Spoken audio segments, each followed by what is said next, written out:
आज के एपिसोड की शुरुआत में हम देखते हैं वेद और आरती बिना किसी विधि विधान और तेज धूमधाम के सिर्फ अपने विश्वास और प्यार की कस्में लेकर माता रानी के मंदिर में शादी कर लेते हैं।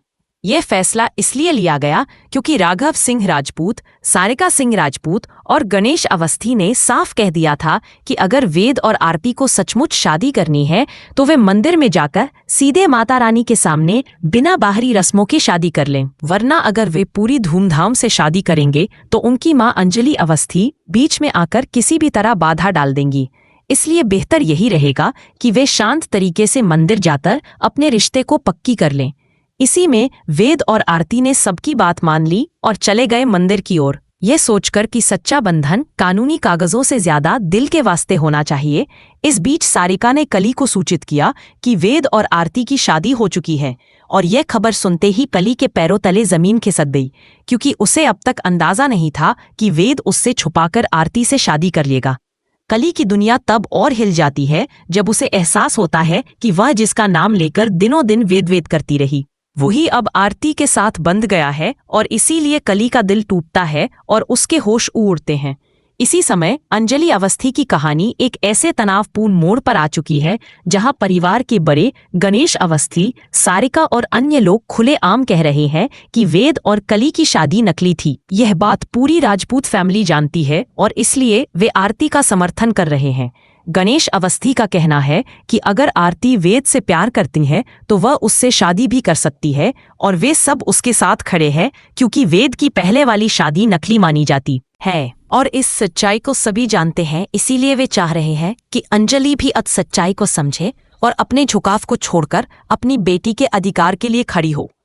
गणेश अवस्थी ने भावुक होकर कहा कि वो खुद अदालत के सामने जाकर आरती और वेद के साथ खड़े रहेंगे, और अगर अंजलि कोर्ट में आरती को खिलाफ केस लड़ेगी तो वह भी केस लड़ेगा और आरती की शादी जीताकर उसे वेद दिलवाएगा। उसने यह भी दोहराया कि भले ही उसे अपनी ही बेटी के खिलाफ जाना पड़े, वह सत्य के रास्ते पर रहेगा और आरती का साथ मरते दम तक देगा। वहीं परिवार के कुछ लोग अंजलि पर निशाना साधते हुए कहते हैं कि अंजलि का यह कौन सा भूत जाग गया है जो कली का साथ दे रही है। वह महिला जिसने हमेशा सच का साथ दिया और न्याय पर टिके रहे, आज क्यों गलत का साथ दे रही है और अपनी ही बेटी की जिंदगी के खिलाफ निर्णय लेने पर आमादा दिखती है। वे आरोप लगाते हैं कि अंजलि ने कभी सोचा ही नहीं कि आरती की जान को कितनी बार खतरा सूझा है, कली के खिलाफ कितनी बार आरती को जोखिम उठाना पड़ा, और इतना सब कुछ होते हुए भी अंजलि कली का साथ क्यों दे रही है। दूसरी तरफ अंजलि का ठोस पक्ष यह है कि कोर्ट में अभी तक यह साबित नहीं हुआ कि वेद और कली की शादी नकली थी। उसे उम्मीद है कि अगर यह बात कानूनी रूप से साबित हो जाएगी तो वह भी खुलकर आरती के साथ खड़ी होगी और बड़े धूमधाम से शादी कराकर बारात में नाचेगी। परंतु अभी वह कोर्ट के बाहर किसी तरह का फैसला नहीं ले सकती, क्योंकि बिना विधिक प्रमाण के कुछ भी कहना सही नहीं होगा। अंजलि का दृढ़ विश्वास है कि कानून के अनुसार ही चलना चाहिए, और वह तभी किसी का साथ देगी जब कोर्ट के समक्ष सच्चाई साबित हो। इस पर गणेश अवस्थी कहता है कि समय कम है और वेद कली की शादी नकली है। यह साबित करने में समय लगेगा, पर वो इतना कह सकता है कि वो आरती के साथ है और चाहे कुछ भी हो वो उसकी मदद करेगा। इस सब के बीच यह भी साफ दिखता है कि पूरा राजपूत परिवार अब खुलकर आरती के पक्ष में खड़ा है, क्योंकि वे जानते हैं कि वेद की पहली शादी नकली थी और इसलिए वेद का शुद्ध इरादा आरती के साथ ही है। उनके इस फैसले ने पूरे परिवार के दायरे में हलचल मचा दी है, और अंजलि के लिए यह मुश्किलों का समय बनता जा रहा है, क्योंकि जो लोग पहले उसका समर्थन करते थे वे अब उससे असहमत लगते हैं। वहीं कली का दर्द और क्रोध अपना अपना रंग दिखाता है जब उसे पता चलता है कि वेद ने आरती से मंदिर में शादी कर ली है, तो उसकी प्रतिक्रिया में हताशा और विक्षुब्धता दोनों झलकती है, और वो इस धोखे का बदला लेने की ठान लेती है। कली के लिए यह सब वैयक्तिक नाखुशी से बढ़कर पहचान और प्रतिष्ठा का सवाल बन जाता है, और वो सोचने लगती है कि अब उसे क्या करना चाहिए ताकि वो वेद को वापस पा सके, या कम से कम वेद की खुशियों को तहस नहस कर दे। इसी तामझाम और तनास के बीच दर्शक देखते हैं कि अंजलि कोर्ट में कुछ ऐसा करने जा रही है जिसे जानकर सबके होश उड़ जाएंगे, क्योंकि उसके कदम अब केवल कानूनी नहीं बल्कि भावनात्मक और नीतिगत भी हैं। कहानी का यह हिस्सा दर्शाता है कि कैसे पारिवारिक हित, प्यार, वफादारी और न्याय की कसौटी पर हर किरदार की भूमिका अलग अलग तरीके से परखी जा रही है। दूसरी तरफ राजपूत परिवार के एकतरफा समर्थन ने घटनाओं को और जटिल बना दिया है। कुछ लोग यह तक कह रहे हैं कि अंजलि ने जो भी किया वह सही नहीं था और उसे अपने निर्णयों पर पुनर्विचार करना चाहिए। पर अंजलि का मानना है कि बिना अदालत के निर्णय के वह किसी निष्पक्षता की कसौटी पर पक्ष नहीं बदल सकती। इस सबके बीच कहानी में तनाव बढ़ता जा रहा है क्योंकि कली के कदम, राजपूत परिवार की सख्ती और गणेश अवस्थी के खुले समर्थन ने माहौल को उथल पुथल कर दिया है। और जैसे ही वेदार्ती की मंदिर वाली शादी की खबर फैली, उन लोगों के चेहरे बदल गए जो पहले शायद कुछ और सोचते थे। अब सबके मन में सवाल उमड़ रहे हैं कि अगले कदम में कौन किसका साथ देगा, कौन किसकी मदद करेगा और अंजलि किन रणनीतियों को अपनाती है ताकि वह अपनी बेइंतहा सच्चाई और नए रिश्तों के बीच संतुलन बनाए रख सके। यहाँ कहानी का ये पहला हिस्सा वहीं थमता है जहाँ दर्शक इस निष्कर्ष पर आते हैं कि एक बड़ा कानूनी तथा पारिवारिक युद्ध शुरू होने वाला है और आगे की कार्रवाई ये तय करेगी कि क्या अंजलि अपने सिद्धांतों और कानूनी चाबियों से आरती का साथ दे पाएगी या परिवार और साजिशें उसे अलग राह पर ला खड़ी करेंगी। पर कहानी अभी और गहराई में जाने वाली है, इसलिए आगे क्या होगा ये अगला हिस्सा ही बताएगा। अंजलि अवस्थी गणेश अवस्थी की कटु बातों को सुनकर बहुत प्रभावित और इमोशनल हो जाती है। उसकी आंखें नम हो उठती हैं और घर का पूरा माहौल कुछ पल के लिए भारी हो जाता है। वही आरती पूरे राजपूत परिवार के सामने दृढ़ता से कहती है कि अगर तुमने वेद के साथ शादी कर ली है तो मुझसे बुरा और कोई नहीं होगा।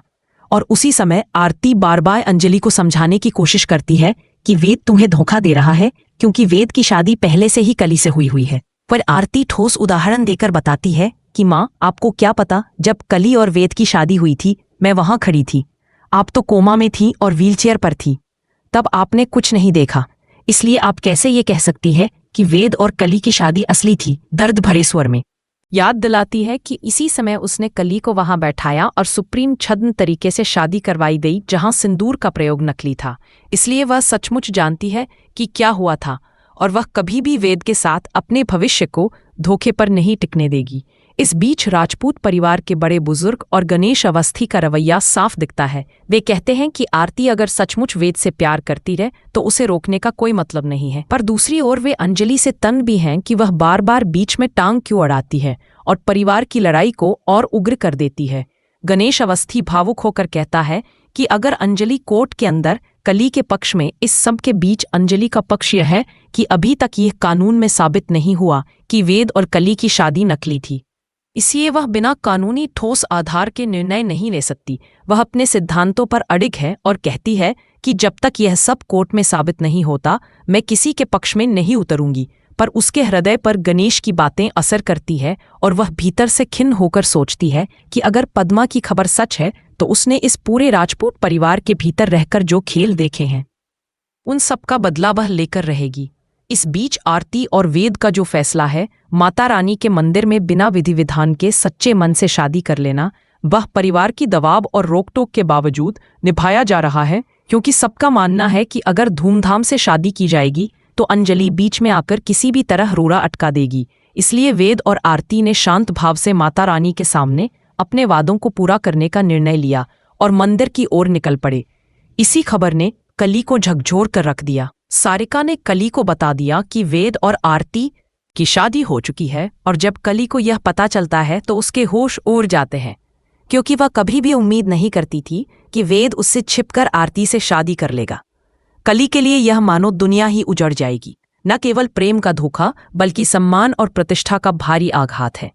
कली का यह मानसिक और भावनात्मक उलटफेर कहानी में नए संकट की शुरुआत करता है, क्योंकि उसकी चालें अब और भी साजिशी बन सकती हैं। दूसरी तरफ अंजलि की रणनीति भी गूढ़ है।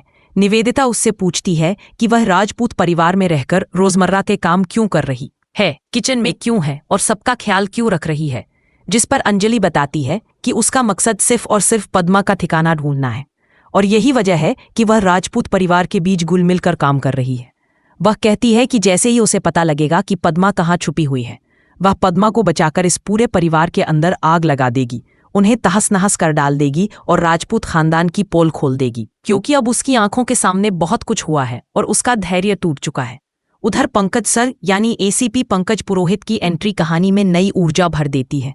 वे राजवंशी परिवार के बंगले में दाखिल होते हैं और कहते हैं कि उन्हें पूरा बंगला चेक करना पड़ेगा, क्योंकि उन्हें सूचना मिली है कि पद्मा को यही कहीं छुपाया गया है। पंकज सर का फैसला खतरनाक संकेत देता है। अगर उन्हें यहाँ से कोई सबूत मिलता है तो राजवंशी परिवार के लोग जेल जाने से बच नहीं पाएंगे। और साथ ही वे उस राजपूत और ठाकुर परिवार की भी तहकीकात करेंगे जो इसी तरह से इस पूरे कांड में लिप्त हो सकते हैं।